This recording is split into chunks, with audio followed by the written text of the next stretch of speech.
pour montrer dans le genre de chaussures que ta mère porte en France. Je vais montrer aux Camerounais. Voici ta maman. Elle fait la prostitution dans le camion en France. De source sûre, voilà le genre de chaussures, le genre de vêtements avec lesquels elle marche en France.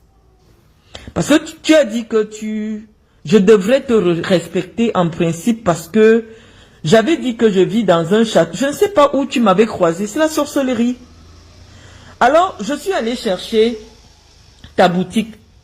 Voilà ce que ta boutique. C'est un bout de garage. C'est-à-dire que le garage d'un immeuble, tu as creusé 2 mètres carrés. Tu as installé 5 perruques. Voilà ta boutique. Et nous allons demander aux Blancs, voilà ta boutique.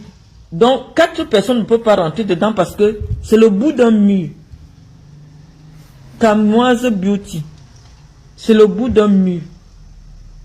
Nous allons demander aux Français, est-ce que ce que Camoise Beauty, parce que tu n'as pas d'autres activités, tu n'as rien d'autre en France que tu fais, qui te permettrait de dégager un salaire, parce que les Blancs disent que personne n'a été déclaré à Camoise Beauty comme un salarié. Je vais t'expliquer, lorsque tu crées même un salon de coiffure, que tu déclares, si tu te fais des bénéfices, pour que tu enlèves l'argent dans le compte de ton salon de coiffure et tu le mets dans le compte personnel pour utiliser, tu dois être déclaré officiellement salarié de ton entreprise. Donc je vais prendre le soin de montrer un peu aux Camerounaises ce que les Blancs disent de toi en matière financière en France. Je leur montre d'abord toute ton identité. Tu t'appelles Aïcha Kapriski Wete, née en juin 1995. Cela signifie que entre toi et moi, il y a 12 ans d'écart à peu près. Ça veut dire que je ne peux pas être ta maman. Parce qu'avant, quand je te voyais, je croyais que tu avais l'âge de ma fille. Non, tu es de très loin l'aîné de ma fille. Moi, je suis né en 82. Donc, en principe, il y a, je sais pas, 13 ans d'écart qui me séparent de toi. 13 ans d'écart. Oui, peut-être si j'avais été encore beaucoup plus précoce, j'aurais pu te mettre au monde. Mais on dit qu'il y a 13 ans d'écart. Je ne sais sur quelle base, toi, tu as choisi que c'est avec une maman comme moi.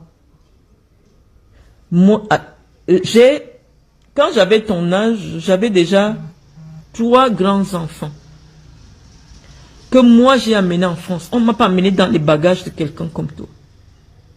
Que j'ai amené en France. Et je vais te dire, je vais te montrer la vie de ces enfants-là. Parce que je venais d'abord de montrer ta vie. J'ai montré la vie de ta mère. Ta mère fait le camion à Paris. Source sûre. Si c'est contraire, parce que avec les preuves de ce que vous avancez. Ou alors, des éléments probants. Je vous ai dit que j'ai fait des études très dangereuses. J'ai fait des études de droit. Je vais vous présenter tout à l'heure toutes les preuves de ce que moi j'avance sur ma vie. J'ai fait des études de commerce. C'est-à-dire que j'ai l'art de la parole, j'ai l'art de la manipulation, j'ai l'art de l'influence.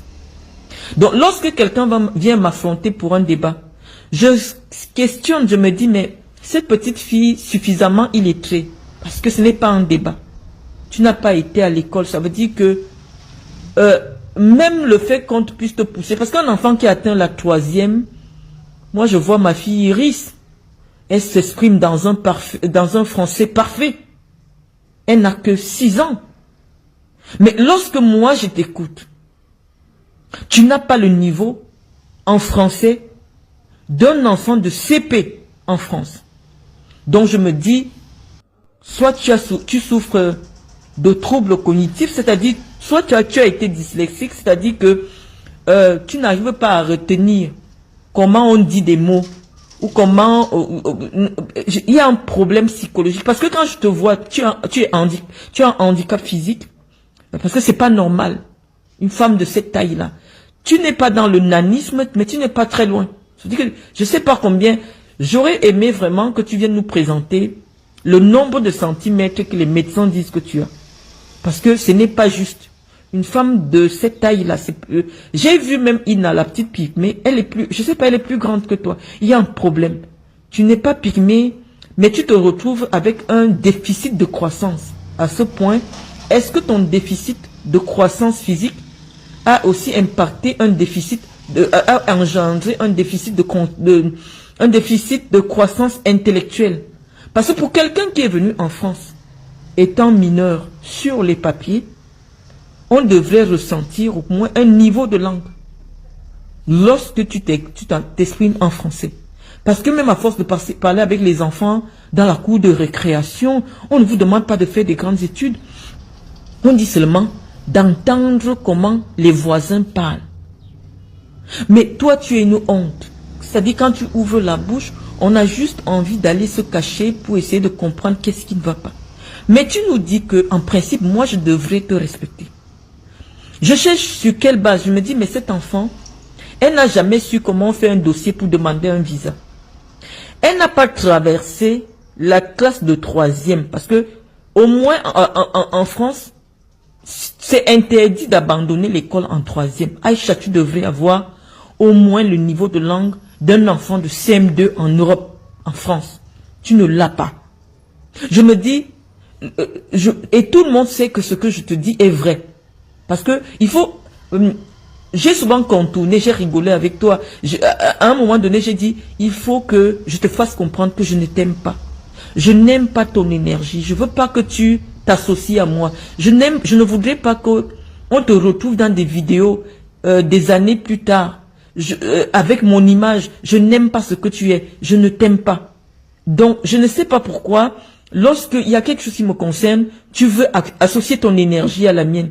Donc, je pense que ce que nous allons faire aujourd'hui, nous allons prendre beaucoup de temps, va te permettre... Ouais. Comment tu peux aussi regarder une vidéo sans t'abonner? Abonne-toi! Surtout, clique sur la cloche de notification. Ça, c'est la page de Buzz. Si tu veux être au courant des buzz et toutes les actualités au 237, abonne-toi et clique sur la cloche de notification. Partage aussi pour m'encourager. Surtout, si tu as quelque chose à dire, papa, lâche un commentaire.